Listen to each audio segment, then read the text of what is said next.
இயேசு கிறிஸ்துவில் எனக்கு பிரியமான சகோதர சகோதரிகளே, திருவை நமக்கு கொடுத்திருக்கின்ற நற்செய்தி, குறிப்பாக இன்றைக்கு லூக்கா 11ஆம் அதிகாரம் இறைவார்த்தை 14 முதல் 23 முடிய. இந்த வாசகத்திலே முதல் வரி இவ்வாறு சொல்கிறது: ஒரு நாள் இயேசு பேச்சிழந்த ஒருவரிடமிருந்து பேயை ஓட்டினார். பேச்சிழந்தவர், இந்த வார்த்தை நம்மை சிந்திக்க தூண்டுகிறது. இப்போ ஒரு 2 பேர் அல்லது 3 பேர் நண்பர்களா இருக்கிறாங்க.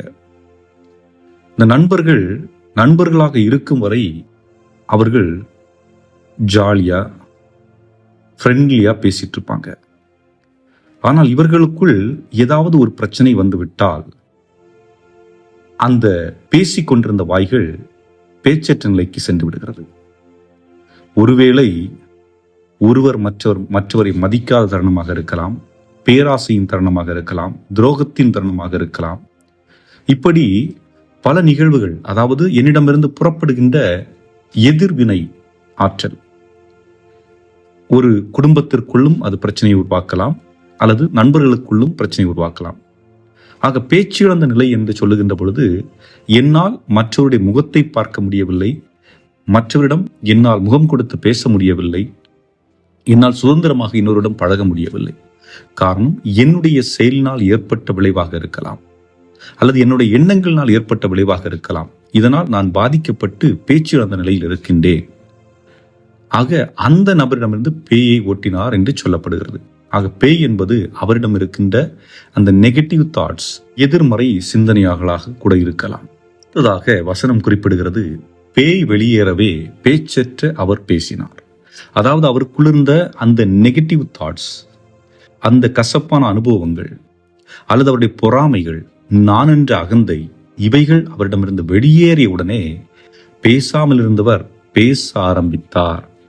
அதாவது இதுவரைக்கும் தடையாக இருந்த அந்த எண்ணங்களாக இருக்கலாம், அந்த பேராசையாக இருக்கலாம், அல்லது அகந்தையாக இருக்கலாம், அவைகள் அவரை விட்டு சென்றவுடனே அவர் பேசுகின்ற ஒரு நபராக மாறிவிடுகின்றார். எளிதாக மற்றவரோடு பழகுகின்ற ஒரு மனிதராக மாறிவிடுகின்றார்.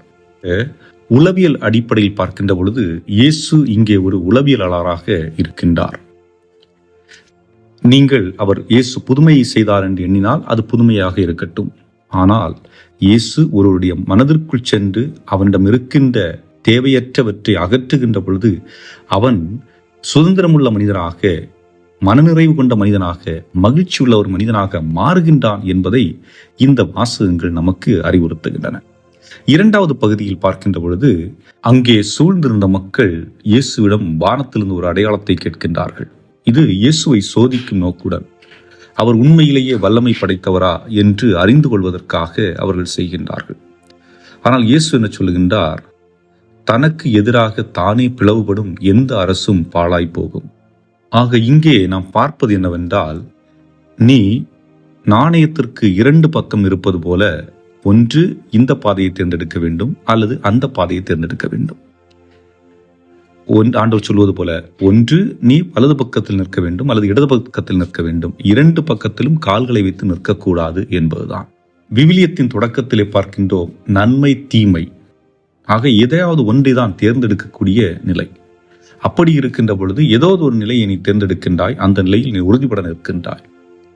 ஆனால் ஒரு பக்கத்தில் ஒரு காலை வைத்துவிட்டு இன்னொரு பக்கத்தில் இன்னொரு காலை வைக்கின்ற பொழுது, அதாவது ஒரு நிலையற்ற தன்மை கொண்டவர்களாக இருக்கக்கூடியவர்கள், தங்களுக்கு ஏதாவது கிடைக்கும் என்று எண்ணுகின்ற வேளையிலே அந்த பக்கத்தில் குதித்து விடலாம். சூழலை பார்த்து சூழலுக்கேற்றார் போல் தங்களை அமைத்துக் கொள்கிறவர்கள். ஆக இப்படிப்பட்ட நிலையிலே அவர்கள் தன்னிலே பிளவு ஏற்படக்கூடிய, பாழாய் போகக்கூடிய ஒரு சூழல் உருவாகும் என்று சொல்லுகின்றார். அதாவது நான் இங்கே சென்றால் எனக்கு அது கிடைக்கும், அங்கே சென்றால் அது கிடைக்கும் என்று என்னை நடுநிலையில் நிறுத்துகின்ற பொழுது அது எனக்கு எதிரான சூழ்ச்சியாக கூட இருக்கலாம். பல நேரங்களில் இப்படிப்பட்ட முடிவுகளை எடுக்கின்ற பொழுது மனம் நிம்மதியை இழந்து விடுகின்றது என்பதுதான். ஏன் நான் நல்லது கெட்டது என்று சொல்லுகின்ற பொழுது கடவுள் நம்பிக்கை உள்ளவர்கள், கடவுள் நம்பிக்கை இல்லாதவர்கள் என்று கூட நம்ம சொல்லலாம். ஏனென்றால் கடவுள் நம்பிக்கை இல்லாதவர்கள் கூட பல நேரங்களிலே கடவுள் விரும்புகின்றவற்றை செய்து கொண்டிருப்பார்கள். ஆனால் கடவுள் நம்பிக்கை இருக்கிறவர்கள் கூட பல நேரங்களில் அவர்களுடைய செயல்கள் கடவுள் நம்பிக்கை இல்லாதது போல இருக்கும். ஆக இங்கே ஏதாவது ஒரு பக்கத்தில் நிற்க வேண்டும்.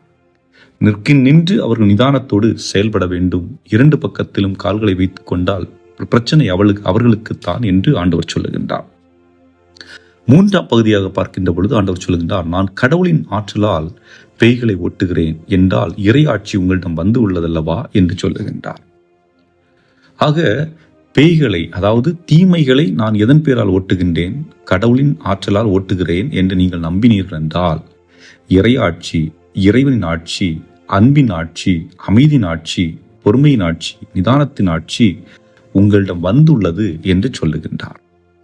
ஆக கடவுளின் ஆற்றலால் என்று பார்க்கின்ற பொழுது கடவுளின் ஆற்றல் நமக்குள் இருக்கிறதா என்றால் நிச்சயமாக இருக்கிறது. நான் நல்லது நினைக்கின்ற பொழுது, நான் எனக்குள் தான் மகிழ்ச்சி இருக்கிறது என்று உணர்கின்ற பொழுது, என்னால் முடியும் என்று எண்ணுகின்ற பொழுது, கடவுள் எனக்கு ஏற்கனவே பல கொடைகளை என்னில் கொடுத்திருக்கிறார் என்று உணர்கின்ற பொழுது கடவுளின் ஆற்றல் எனக்கு நிறைவாக இருக்கிறது. ஆனால் அந்த ஆற்றல்களை நான் சரியான விதத்தில் பயன்படுத்துகின்ற பொழுது என்னிடம் இருக்கின்ற தீயவைகள், தீய சிந்தனைகளாக இருக்கலாம், தீய செயல்களாக இருக்கலாம், இவைகள் தன்னிலே ஓடிப்போய் விடுகின்றன. ஆக அவ்வாறு ஓடுகின்ற பொழுது அங்கு இறை ஆட்சி, அதாவது இறைவன் ஆட்சி என்று சொல்லுகின்ற பொழுது அன்பு, அமைதி, சமத்துவம், சகோதரத்துவம் இவைகள் நிலை கொள்கிறது, நல்லவைகள் குடிகொள்கிறது. ஆக இங்கே பேய்கள் என்பது தீமையை குறிக்கிறது.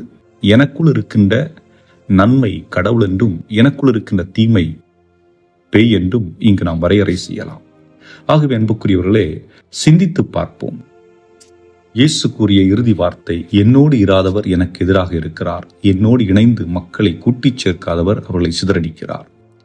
என்னோடு இராதவர், என்னோடு இராதவர் என்றால் சட்டத்தை மட்டும் அப்படியே கடைபிடித்து வாழ்வதல்ல, மாறாக இயேசுவை போன்று துன்பத்திலும் இன்பமாக வாழ்வது, துன்பத்திலும் மகிழ்ச்சியாக இருப்பது. ஏன், அவர் படாத துன்பங்கள் இருந்ததா? ஆனால் எல்லா துன்பங்கள் மத்தியிலும் தான் செய்ய வேண்டியவற்றை சரியாக செய்து தன்னுடைய குறிக்கோளை அவர் நிறைவு செய்தார். அதுபோன்று அவரோடு நாம் இருக்கின்றோம் என்றால், அவரோடு இணைந்து பயணிக்கின்றோம் என்றால் அவரில் நாம் அவரை போன்று இருக்கின்றோம் என்பதுதான். அப்படி நாம் வாழ அழைக்கப்பட்டு இருக்கின்றோம். சிந்தித்தவர்களாக, இந்த சிந்தனைகளை நமக்குள் கொண்டவர்களாக என்றும் வாழும் எல்லாமல்ல இறைவா, நாங்கள் உம்மை போன்று நல்ல உள்ளம் கொண்டவர்களாக வாழவும், தீமைகளை அகற்றி நன்மைகளை வாழ்வில் கடைபிடிக்கவும், நன்மைகளை பறைசாற்றி வாழக்கூடியவர்களாக வாழ வேண்டிய அருள்வரத்தை எங்களுக்கு தரவும், எங்களுக்குள் இருக்கின்ற தீய எண்ணங்கள், தீய சிந்தனைகள், தீய பழக்க வழக்கங்கள் இவைகளிலிருந்து நாங்கள் அப்புறப்படுத்தப்பட்டவர்களாக என்னில் இருக்கின்ற மகிழ்ச்சியை, அதாவது நீங்கள் உங்கள் ஒவ்வொருவருக்குள் இருக்கும் மகிழ்ச்சி இருக்கிறது, அந்த மகிழ்ச்சியை நாம் கண்டுகொள்வதற்கு இறைவன் தூய ஆவி வழியாக நமக்கு உதவி புரிய ஆண்டவரே இந்த நேரத்தில் உம்மிடம் மன்றாடுகின்றோம். ஆமேன்.